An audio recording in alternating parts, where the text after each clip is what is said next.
এই একটা বিষয় টাইমিং নিয়েই আমাদের একটা ছিল, মত পার্থক্য ছিল। আমরা চাচ্ছিলাম যে যখন উপযোগী হবে তখনই আমরা এটা করব। আইএমএফ বলছিল যখন তারা বোর্ডে যাবে তখন তার আগে আমাদের করতে হবে। যে কারণে গতবার আমরা যখন আইএমএফ বিষয় আসলো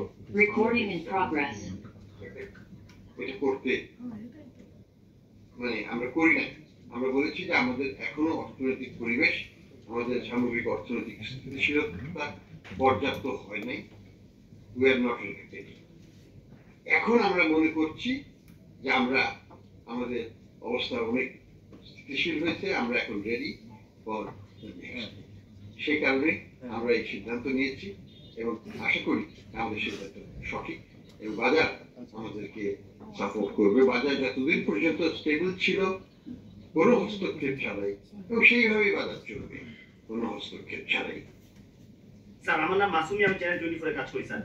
গত 2 দিন আগে দেখলাম স্যার একটা বড় ধরনের একটা সিদ্ধান্ত হয়েছে, এনবিআর এর যে দুইটা ভাগ করলো স্যার। আপনারাও আজকে একটা বড় সিদ্ধান্ত ঘোষণা করলেন যে ডলারের বাজার পুরোপুরি বাজারের উপরে ছেড়ে দেওয়া। স্যার, আমাদের একটু ঋণের কিস্তি পাওয়ার বিষয় নিয়ে আমাদের একটা গুঞ্জন ছিল স্যার। এই বিষয়টা একটু, ঋণের কিস্তি আমরা কবে পাবো এবং এই বিষয়ে আপনার সাথে চূড়ান্ত কোনো সিদ্ধান্ত হয়েছে কিনা স্যার? এই ঋণের প্রাপ্তির ইস্যুটা একটু বলবেন স্যার। স্যার, আমার নাম জেমুন্নেসা আলো। আমি এটার সাথে আরেকটি প্রশ্ন করতে চাই। সেটা হলো, আপনি বললেন যে আমরা বাজার ভিত্তিক যাচ্ছি, তাহলে একটু যদি এক্সপ্লেইন করেন বাজার ভিত্তিক মানে কি? আজকে যদি কেউ 150 টাকা 250 টাকা বলে বা 100 টাকা বলে বা 80 টাকা বলে, সেটা কি তাদের উপর ছেড়ে দেওয়া হবে? আর আপনি ইন্টারভেনশনের কথা বলেছেন, ইন্টারভেনশন মানে কি রেট ইন্টারভেনশন নাকি আপনি ডলার ইনজেক্ট ইন্টারভেনশনের কথা বলছেন?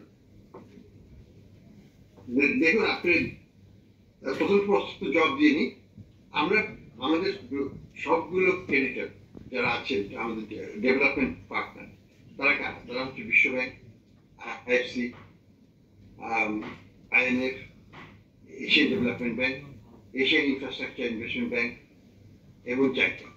এরা প্রত্যেকেই কমিটেড ফুললি যে তারা তাদের সাথে যে প্রোগ্রাম লেন্ডিং গুলো আছে সেগুলোকে রিলিজ করে দেবে ইমিডিয়েটলি আফটার আইএমএফ এর থেকে চিঠি পাওয়ার পরে, এবং আইএমএফ এর বোর্ড ডিসকাশন পর্যন্ত হয়তো তারা ওয়েট করবে না। তো যাই হোক, আমরা মনে করি যে জুন মাসের মধ্যেই সবগুলো রিলিজ হয়ে যাবে এবং আমাদের দিক থেকে পলিসিগত কোনো পিছিয়ে থাকা নাই। আমরা সব দিক থেকে এগিয়েই ছিলাম, সবসময় ছিলাম। শুধুমাত্র এই ইস্যুটাতে আমাদের মত পার্থক্য ছিল।